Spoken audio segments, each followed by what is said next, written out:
Ayat ini yang hampir semua kita hafal. Tapi kadang kita hafal dan kita baca, ternyata ayat itu ngena diri kita.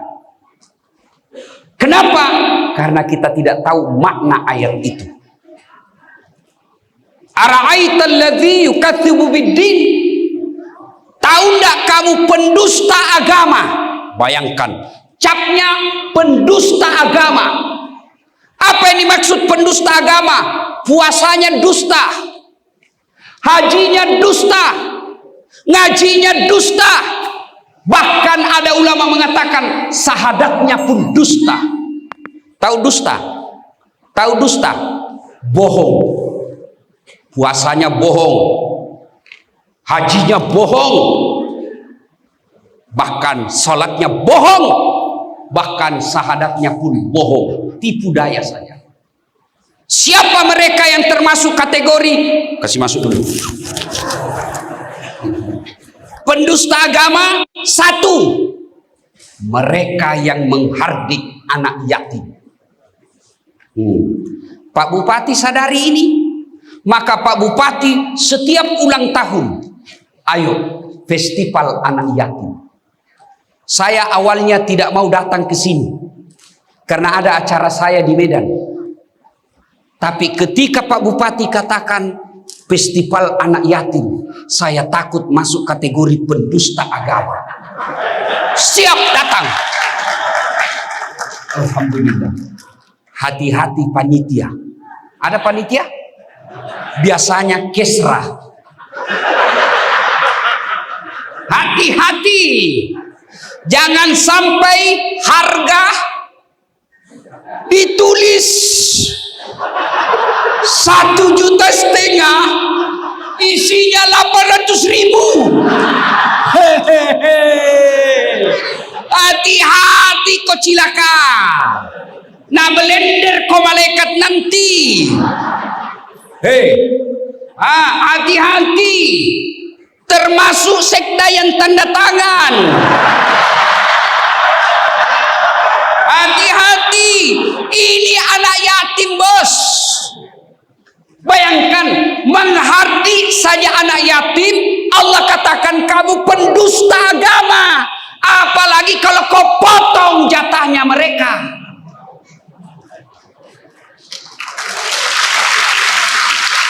Tulis buku harga 500.000, ternyata cuma 150.000. Marginnya lebih besar. Hati-hati Pak, memang ini birokrat memang kadang-kala busuk. Lapor SPJ, ada SPJ-nya tidak ada perjalanannya, dan sopirnya disuruh pergi tanda tangan. Tawa kok karena banyak begitu di sini. Hati-hati Pak, orang masuk neraka itu gara-gara margin. Margin. Kenapa impor padahal garam ada di Indonesia? Kenapa impor padahal ada? Ya gara-gara pengusaha kadang-kala cari margin. Selisih harga. Hati-hati Pak. Selisih harga yang kau dapat secara batil, tidak halal, apalagi kau sunat hak-haknya yatim piatu. Tunggu, kalau kau tidak dapat KPK-nya Indonesia, kalau kau tidak dapat polisinya Indonesia, karena kau bisa mainkan hukum, percaya malaikatnya Allah tidak bisa kau tipu. Hati-hati Pak yang ngurus-ngurus anggaran. Hati-hati, besar tanggung jawabnya. Anak yatim jangan disunat anggarannya. Panggil. Ini ada proyek pengadaan tas anak yatim. Anggarannya dibawa 200 juta. Penunjukan langsung saja tim sukses. Kau dulu waktu pilkada kan banyak bantu baju seragam, kau bantulah ini. Lapor sama Pak Bupati anggaran 200 juta, realisasinya di lapangan hanya 150 juta. 50 jutanya yang akan menyiksamu dunia sampai akhirat. Hati-hati tim sukses. Ada tim sukses di sini? Biasanya tim sukses ini yang merusak bupati sama wakilnya. Waduh Pak, mohonlah kebijakan Pak, ini kasihan. Dulu waktu pilkada Pak kampanye, ya, habis uang Pak, apa kayak di situ bisa ditunjuk-tunjuk saja Pak. Pak, ketika Bapak mendukung bupati dan bupati yang Bapak dukung terpilih, yang Bapak untung adalah masukkan program-program. Pak, saya mau rakyat begini, Pak, saya mau sawah begini, Pak, saya mau perairan begini. Jangan harap fulus. Apa kemenangan yang didapat setelah menjadi tim sukses? Kemenangan kita apa? Terpilih orang yang kita mau. Jangan lagi minta proyek.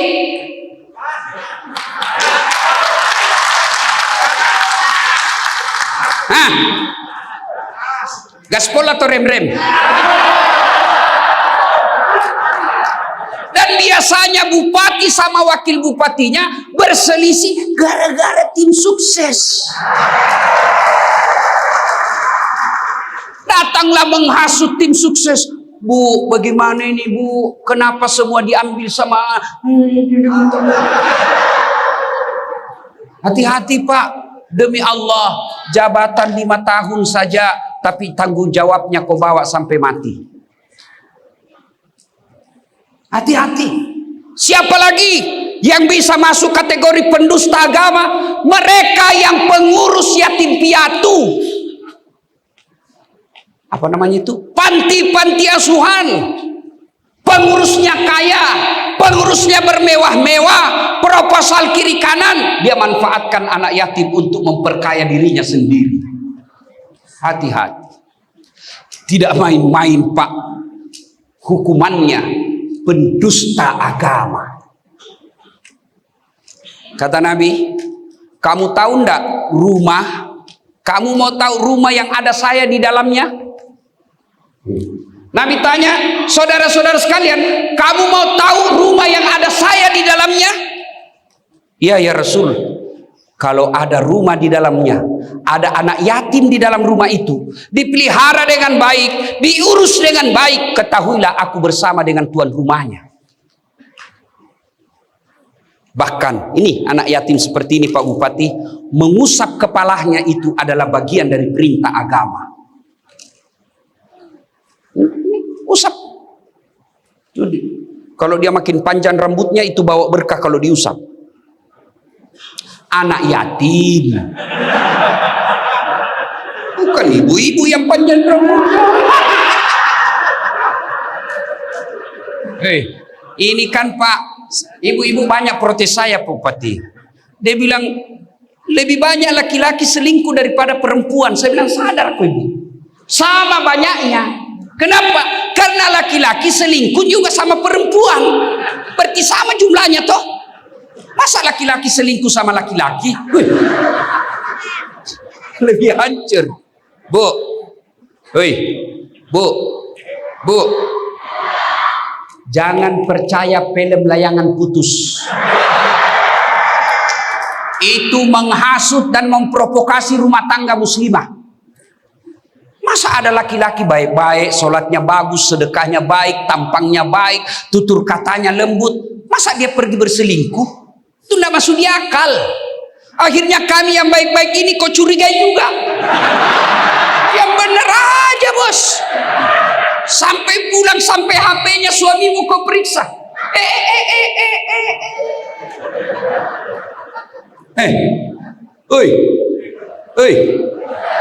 Dengar baik-baik, kami ini laki-laki tergantung istri. Kalau istrinya baik, tutur katanya lembut, penampilannya menawan, tidak mengganggu, dia urus anak-anaknya di rumah, dia hormati mertuanya, biar perempuan mana yang goda, dia akan berkata, ada bidadari surga di rumahku. Tapi kalau suka ngomel, kita pulang daster tinggi sebelah, kelihatan tali BH, mukanya penuh bedak tebal, dia kasih bontek matanya di sini. Apa bontek? Orang Bugis bilang ketimun. Bedaknya di sini tebal, nonton di angka kakinya 1, nguap kelihatan keteknya. Bagaimana suamimu tidak stres? Kalau pulang suamimu kau sambut, bila kamu di sisiku, hati rasa syahdu. Oh, nyaman. Ini pulang suaminya apa lagunya? La la la la la la, panggil aku si Jablay.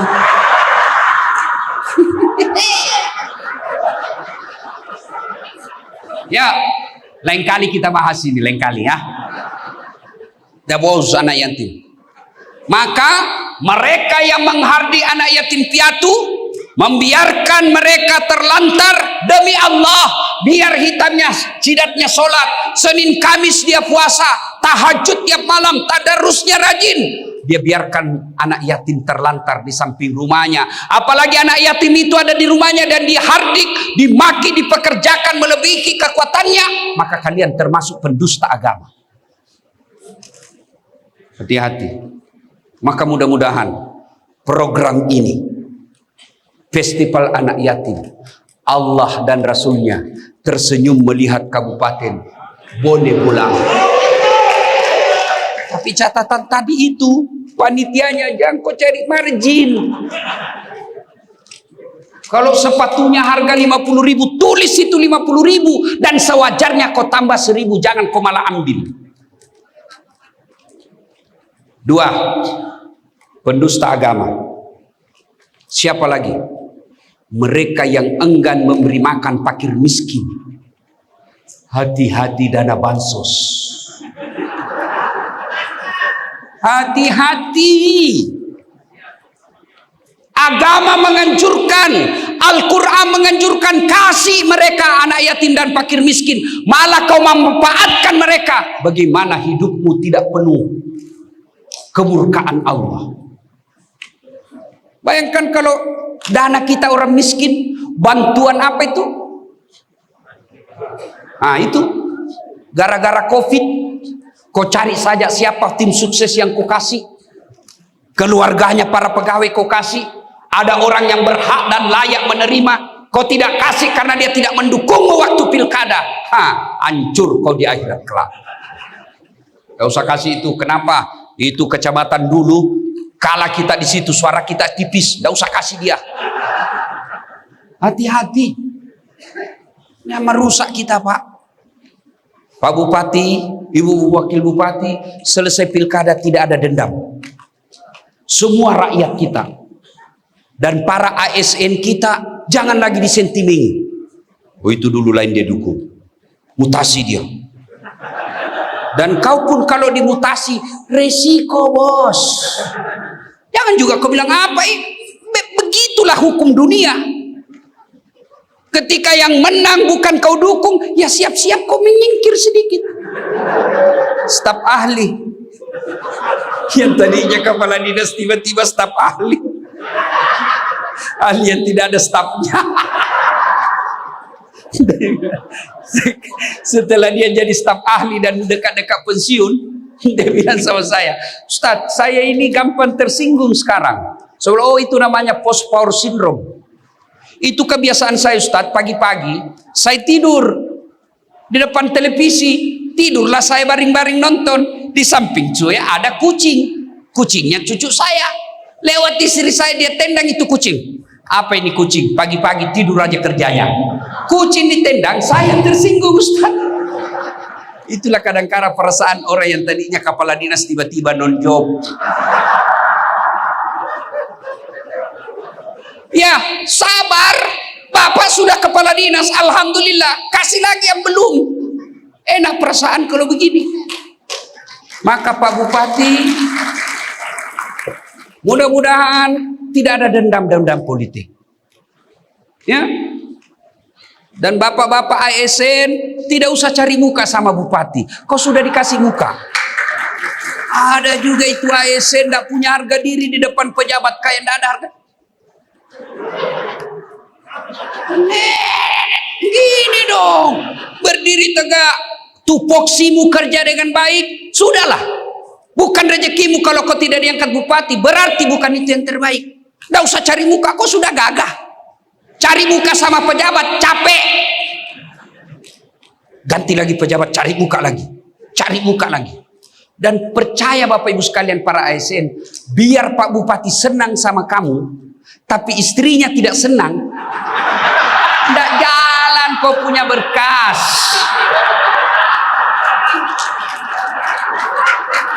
Bukan cuma di Bone Bolango, begitu semua kantor Pak.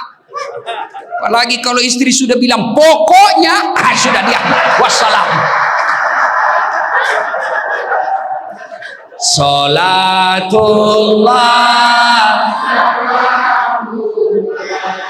ala toha rasulillah.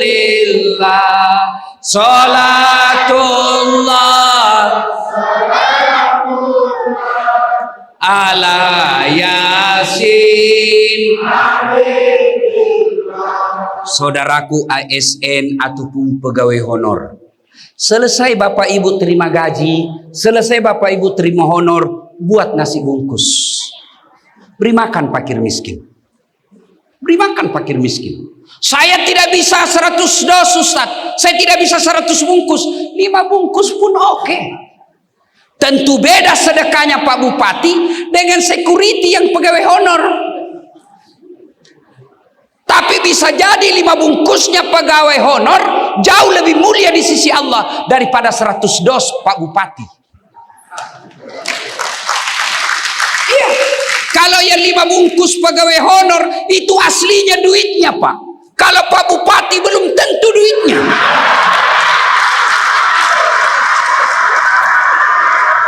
Iya toh, bisa jadi datang. Nanti saya bantu Pak. Itulah enaknya jadi bupati. Mau jalan sudah siap, ada yang siapkan tiket. Sampai lagi ada lagi yang siap. Semua perjalanan sukses. Itu enaknya jadi bupati. Tapi keliru Pak Bupati kalau Pak Bupati jabatannya sebagai bupati tidak memudahkan dirinya masuk surga. Coba enaknya jadi bupati, cuma bikin perda, selesai festival anak yatim dan siap orang membantu. Itulah yang disebut menjadikan bagian-bagian kebaikan. Orang kaya bantu agama Allah, beri makan fakir miskin. Pejabat bantu anak-anak yatim piatu fakir miskin, buat tanda tanganmu memperkaya mereka yang miskin. Jangan malah kau ambil hak-haknya mereka. Dan orang yang mengambil haknya anak yatim, mengambil hak-haknya fakir miskin, tunggu kau akan sengsara dunia sampai akhirat. Coba lihat kalau haknya orang diambil Pak, dia tidak bisa melawan, tidak ada sekolahnya, tidak ada temannya birokrat, tidak ada temannya aparat penegak hukum, dia akan menangis dan mengadu kepada Allah. Lalu kalau orang Bugis bilang, Andre, maka kau bawa sampai mati. Dia menangis di hadapan Allah, arasnya Allah bergetar. Tiba-tiba kau dapat ditangkap sama polisi atau KPK setelah kau pensiun. Kalau bapak masih aktif, masih ada perlawanan sedikit. Tapi sudah 5 tahun pensiun, tiba-tiba kena dan dipenjara, itu kau rasakan hebatnya hukuman dunia. Hati-hati. Bersyukur kita di Kabupaten Bone Bolango ini ada perda yang seperti ini. Yang ketiga, pendusta agama. Kita ulang tadi. Ibu-ibu, halo ibu.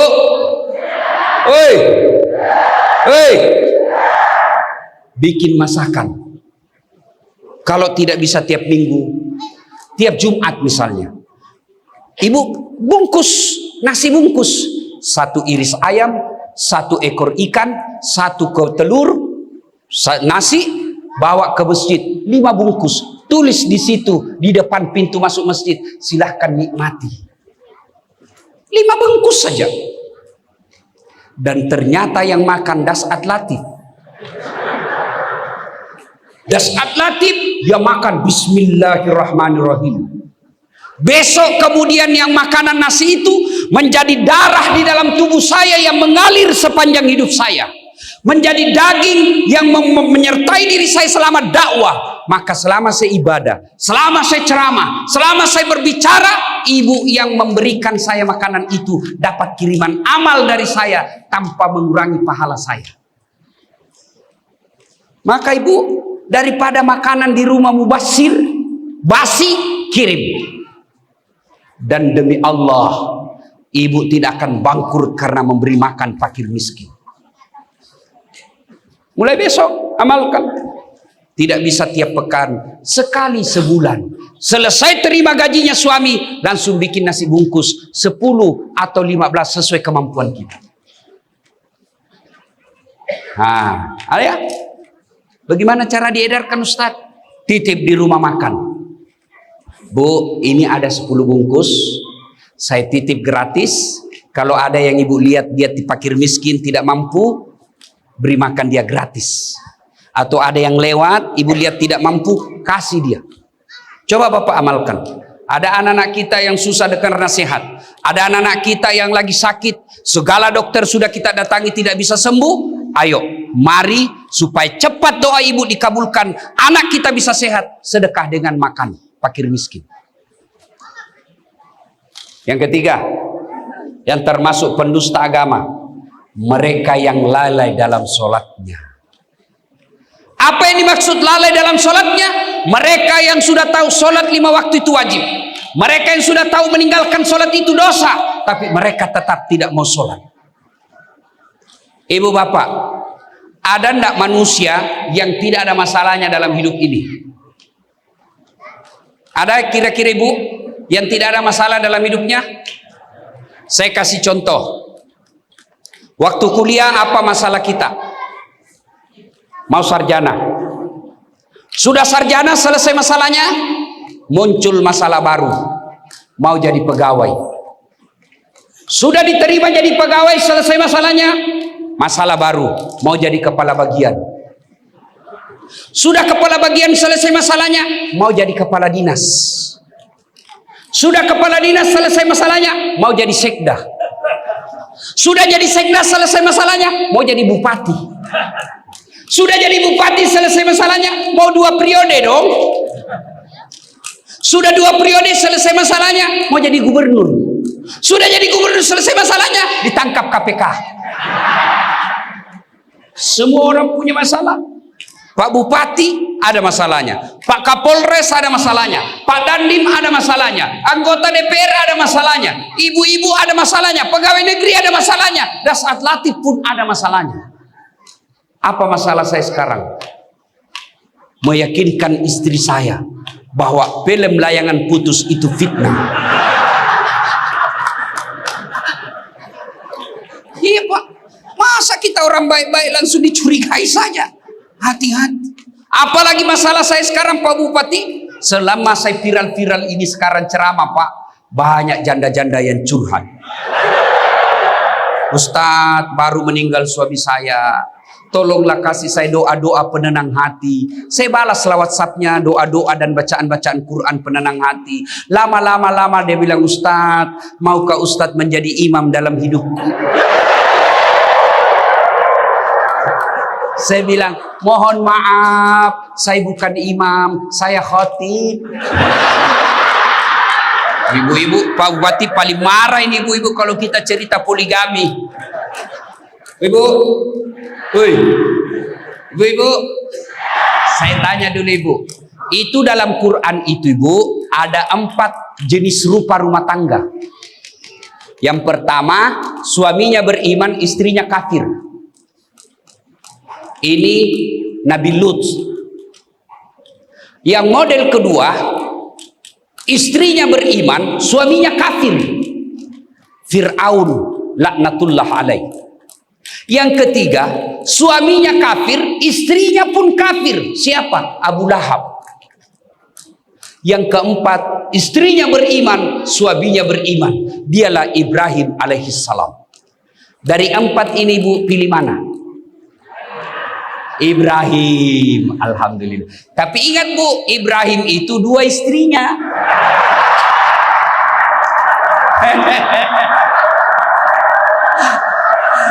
Langsung ibu wakil bupati, tidak usah Ustaz, Fir'aun saja.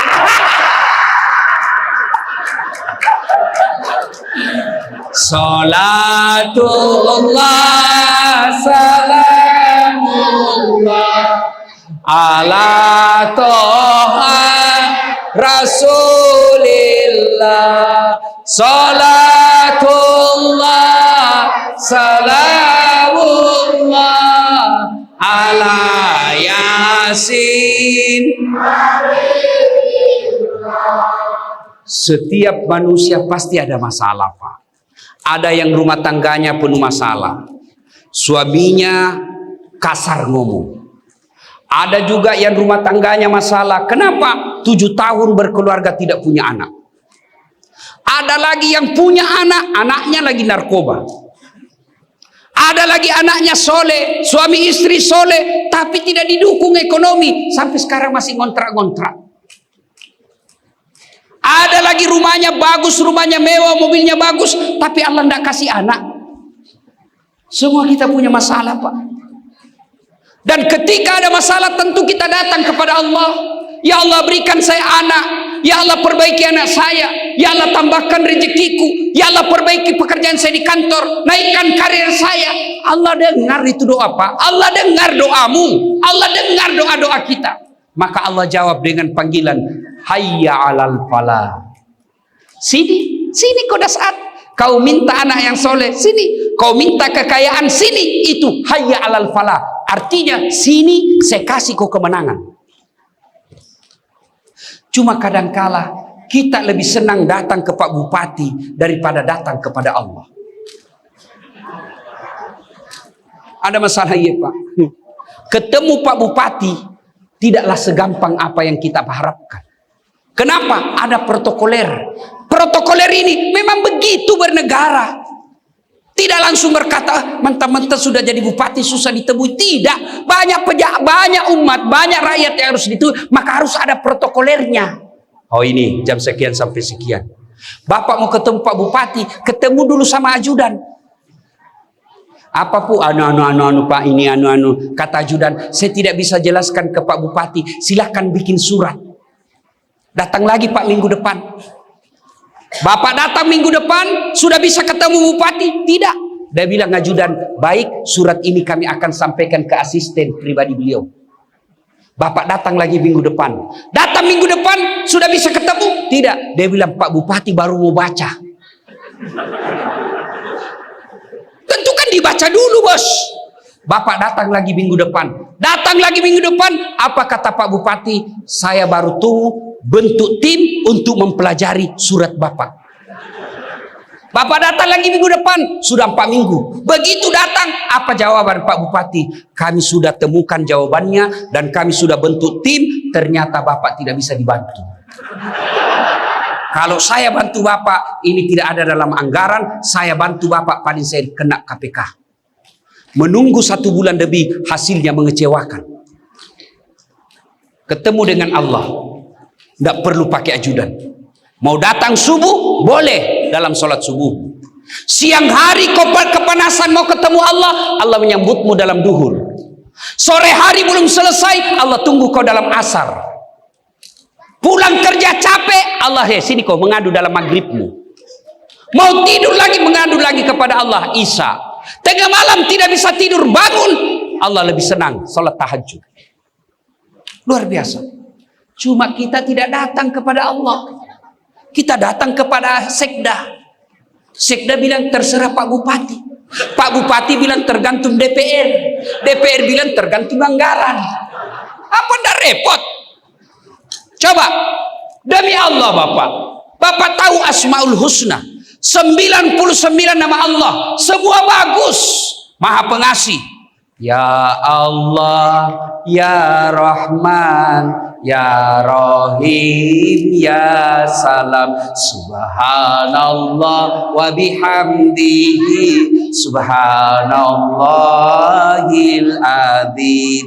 Nama Allah ini baik-baik, Pak. Pengasih, penyayang, pemberi, pemaaf, maha kaya, maha pengampun. Tidak ada nama Allah maha bikin bangkrut. Kenapa kita tidak datang kepada Allah? Dan datang kepada Allah itulah hayya 'alal falah. Sini saya kasih kau kemenangan yang kau minta. Saya kasih contoh. Ada Pak Bupati, ada Pak Tentara, ada Pak Kapolres. Ini Pak Bupati punya ajudan. Ya Pak ya? Ada ajudannya Pak ya? Ada. Itu biasa kalau Pak Bupati panggil ajudan, ajudan lagi makan kacang. Ajudan, siapa? Biar lagi dia makan itu kacang. Siapa? Perintah. Ayo. Begitu takutnya itu ajudan sama bupati. Ada kira-kira Bapak pernah panggil bupati, ajudan? Tunggu dulu Pak. Ajudan, Bapak anda lihat saya sibuk. Wah, dimutasi kok bos. Padahal Pak Bupati ada hilang jabatannya. Lalu begitu takutnya kita kepada Pak Bupati. Kenapa Allah yang memiliki segala-galanya, yang memberi segala-galanya, Allah manggil kita tidak bisa datang. Hayya 'alal falah. Apa kita tahu? Tunggu, lagi meeting. Hayya 'alas shalah. Tunggu, lagi rapat. Rapat. Allah kau tinggalkan. Pantas 30 tahun kau jadi pegawai, tidak bisa kau lepas dari kredit dalam hidupmu. Yang ketawa, saya serius ini. Ayo Pak, datang kepada Allah.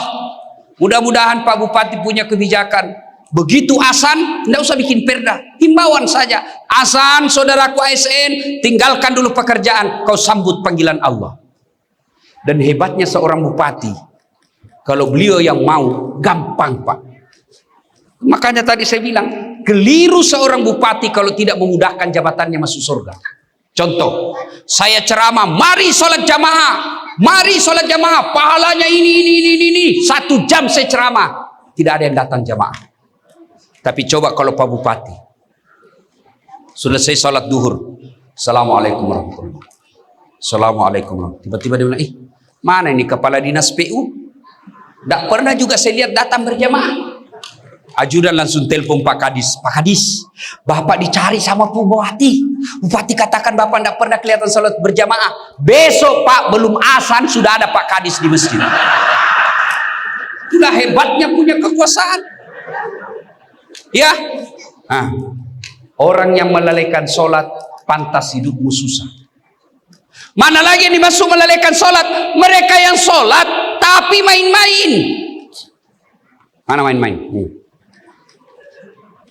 Allah.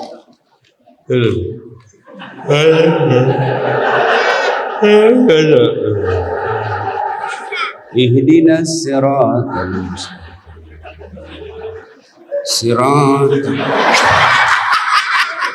Sholat sampai pantatnya pun digorek-gorek Pak. Sholat kayak tidak semangat betul, kayak orang mau tidak makan.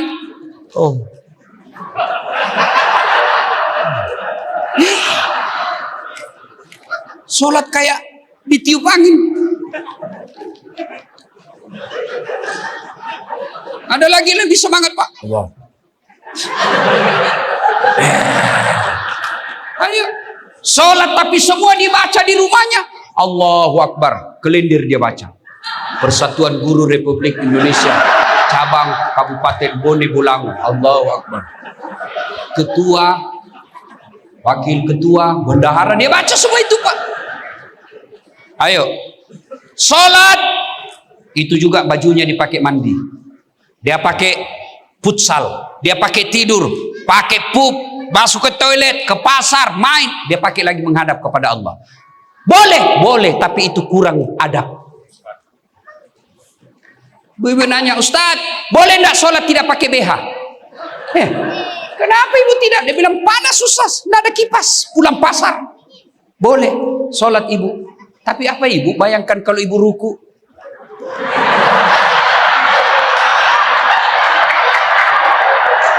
Ibu. Ibu pergi kantor bupati, pakai daster tidak pakai BH. Tapi Pak Bupati, dia tendang ke istrinya, kurang ajar kau ya. Ada namanya adab. Pantas kalau ibu tidak perhatikan adab-adab dalam sholat, rukun-rukun dalam sholat, Bapak termasuk pendusta agama. Mana disebut lagi pendusta agama mempermainkan rukun-rukun sholat? Ketika tumaknina. Apa itu tumaknina? Istirahat sejenak, bernapas-napas. Kapan pemanfaat penggunaannya? Ketika selesai ruku. Ruku, subhana rabbil azim wa bihamdihi, sunnah membacanya, boleh tidak baca. Tapi tumaknina wajib. Imam ruku, Bapak ruku, baru 1 kali baca, imam sudah naik. Bapak lebih baik tidak baca doa ruku daripada bapak tidak tumak nina. Apa itu tumak nina? Bernapas-napas sejenak. Subhana rabbil azim wa bihamdihi. Lurus. Napas satu kali, baru naik. Sami Allahu liman hamidah. Di situ lagi tumak nina. Apa yang disebut tumak nina? Istirahat sejenak. Sami Allahu liman hamidah. Turun tangan, bernapas. Sami Allahu liman hamidah. Bernapas satu kali baru turun. Bapak termasuk mempermainkan sholat kalau tidak istirahat. Sami Allahu liman hamidah. Apalagi sampai lihat jam. Allah. Ayo hati-hati. Maka ketika sholat pasti setan berusaha menggagalkan kita karena di situ puncak pengabdian kepada Allah. Ketika puasa, malaikat tidak terlalu menggoda kita. Haji, mau silakan kopi haji. Tapi ketika sholat, malaikat sudah menggoyang kita. Kenapa? Karena situ adalah puncak penghambaan kepada Allah. Artinya apa? Kalau lagi sholat, tidak ada kegiatan lain kecuali menghamba kepada Allah. Bapak bayar zakat, boleh ada kegiatan lain sambil menyanyi. Zakat, bayar zakat. Insaflah wahai manusia. Dek, ini zakat saya. Bila dirimu bernoda, boleh. Bapak tawa perangkaian haji, nyanyi, boleh. Labbaik Allahumma labbaik, labbaik la syarika lak labbaik, innal hamda wan ni'mata lakawal mulk la syarika la. Sah. Bapak puasa, nunggu buka puasa sambil nyanyi, boleh.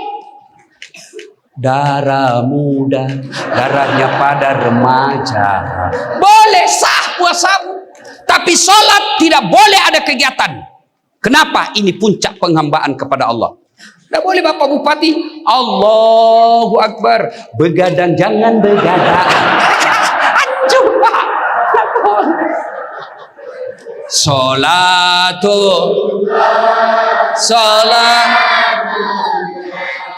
ala toha rasulillah. Salatullah ala yasin.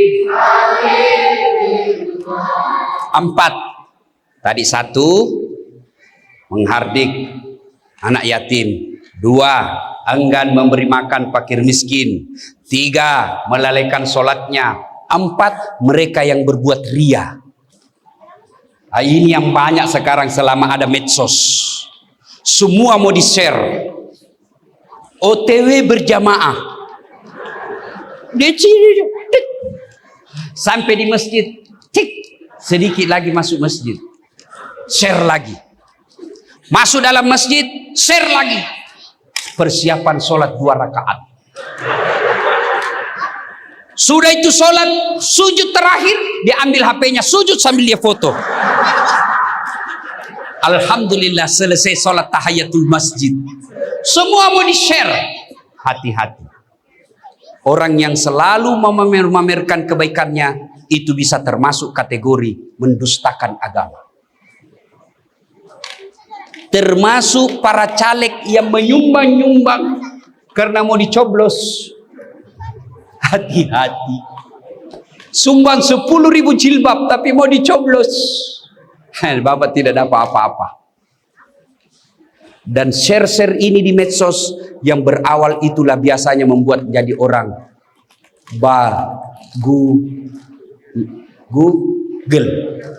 Google. Ya kan awalnya dulu kesepian banget. Update status tuh. Kesepian banget, langsung di sliding temannya. Boleh juga tuh diganti. Bermula dari situ. Maka ibu bapak saudara-saudara sekalian, hindari sifat ria yang ingin dipuji oleh manusia. Dan yang kelima, orang yang termasuk kategori dalam ayat ini pendusta, bagi pendusta agama, mereka yang enggan memberi bantuan. Mana disebut enggan memberi bantuan? Mereka yang sudah mampu, mereka yang sudah kaya, sudah selayaknya, tapi dia tidak mau membantu karena investasi-investasi. Mestinya sudah bantu anak yatim, tapi dia pikir ini boleh investasi ini. Akhirnya apa? Dia enggan memberikan bantuan. Ibu bapak saudara-saudara sekalian, inilah 5 kategori orang-orang yang termasuk pendusta agama. Bapak Bupati menyadari ini, maka beliau mempeloporinya dengan cara buat festival seperti ini. Mudah-mudahan ada manfaat. Ingin berlama-lama, tapi waktu jualah yang membatasi kita. Kalau Kabupaten Bone Bolango ini memberi makan fakir miskin, menyantuni anak yatim, mereka sholatnya dengan baik. Kalau dia muslim, dia datang berjamaah di masjid. Lalu dia menghindari publisitas keriaan. Lalu dia senang membantu. Kalau ini terjadi, Allah janjikan dalam Al-Quran, walau anna ahlal qura amanu wattaqau lafatahna alaihim barakatin minas sama'i wal ar. Maka Allah akan turunkan keberkahan dari langit dan keberkahan dari dalam tanah. Semoga ada manfaat. Lebih dan kurangnya mohon dimaafkan. Fastabiqul khairat. Assalamualaikum warahmatullahi wabarakatuh.